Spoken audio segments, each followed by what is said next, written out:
Uste dugu Confebaskek Ayusoren tesiak besarkatu dituela, mahai negoziatzaileari uko egitean. Izan ere, prekaritatea defendatzen du lehiakortasunaren izenean, eta prekaritateak herri hontako garapen ekonomikoa ere kaltetzen du. Eta aldiz, gutxieneko soldata propio eta duin bat ezartzeak, herri hontako garapen ekonomiko hori kalitatezko enpleguan oinarrituta izateak bultzatuko luke. Uste dugu, Confebask bizkarroi batek bezala ari dara jokatzen, izan ere alde batetik babesa jasotzen du, babes instituzionala, dirua, onura fiskalak jasotzen ditu, ordezkaritza instituzionala jasotzen du, eta bestetik patronal bezala dituen bere ardurak ez ditu betetzen.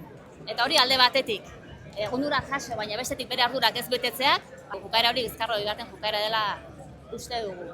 Atzo bertan, lehendakariarekin egon ginen, eta eskatu genion, gutxieneko soldata baten alde, argi, azaldadila, eta gaur, Eusko Jaurlaritzari, EAJ-ari eta PSeri eskatzen diegu, Confebaski ematen dioten babesa emateari utz diezaiotela, baldintzatu dezatela babes hori.